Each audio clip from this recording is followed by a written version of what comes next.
ಸಮಿತ್ ಪುಷ್ಪ ಕುಶ ಉದಕ. ಸಮಿಧೆಗಳು, ಪುಷ್ಪಗಳು, ದರ್ಭೆ ಮೊದಲಾದವುಗಳು ಮತ್ತು ನೀರು, ಇದಿಷ್ಟು ಕೂಡ ಹತ್ತಿರದಲ್ಲಿ ಸಿಗುವ ರೀತಿಯ ಪ್ರದೇಶವನ್ನು ನೀನು ಹುಡುಕು. ಏವ ಮುಕ್ತಸ್ತು ರಾಮೇಣ ಲಕ್ಷ್ಮಣ ಸಂಯತಾಂಜಲಿ ಸೀತಾ ಸಮಕ್ಷಂ ಕಾಕುಸ್ಥಂ ಇದಂ ವಚನಮಬ್ರವೀತ್. ಹೀಗೆ ಹೇಳುವಾಗ ರಾಮಚಂದ್ರನ ಮಾತನ್ನು ಕೇಳಿಸಿಕೊಂಡ ಲಕ್ಷ್ಮಣನು ಸಂಯತಾಂಜಲಿ, ಎರಡು ಕೈಗಳನ್ನು ಮುಗಿದು, ಅಣ್ಣ, ನೀನು ಕೊಟ್ಟ ಆಜ್ಞೆಯನ್ನು ನಾನು ಶಿರಸ ವಹಿಸಿದ್ದೇನೆ. ಸೀತೆಯ ಎದುರುಗಡೆನೆ ರಾಮನನ್ನು ಉದ್ದೇಶಿಸಿ ಲಕ್ಷ್ಮಣ ಈ ಮಾತನ್ನು ಹೇಳಿದ. ಸೀತಾ ಸಮಕ್ಷಂ. ನಾವು ಈ ಸಮಕ್ಷಂ ಅನ್ನುವ ಶಬ್ದವನ್ನು ಕನ್ನಡದಲ್ಲಿ ಹಾಕೋಕೆ ಚೂರು ಉಲ್ಟಾ ಬಳಸ್ತೇವೆ.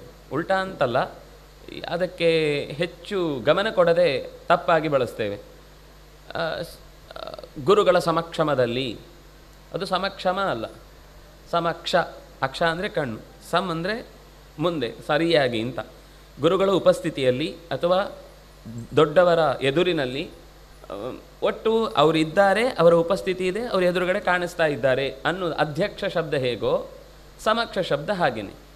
ಅಧ್ಯಕ್ಷ, ಅಧಿ ಅಕ್ಷ, ಎಲ್ಲವನ್ನು ಅಧಿಕಾರಯುಕ್ತವಾಗಿ ಕಣ್ಣಿನಿಂದ ಕಂಡು ಅದನ್ನು ನಿರ್ಧರಿಸಿ ಮುಂದೆ ಅದಕ್ಕೆ ಬೇಕಾದ ಸಮಸ್ಯೆಗೆ ಅಥವಾ ಒಟ್ಟು ಇಡೀ ವ್ಯವಸ್ಥೆಯನ್ನು ಅವಲೋಕನ ಮಾಡಲಿಕ್ಕೋಸ್ಕರ ಇರುವ ವ್ಯಕ್ತಿ. ಹಾಗೆ ಸಮಕ್ಷ, ಅದು ಸಮಕ್ಷಮ ಅಲ್ಲ, ಸೀತಾ ಸಮಕ್ಷಂ. ಸೀತೆಯ ಮುಂಭಾಗದಲ್ಲಿ ಕಾಕುಸ್ಥನನ್ನು ಕುರಿತು,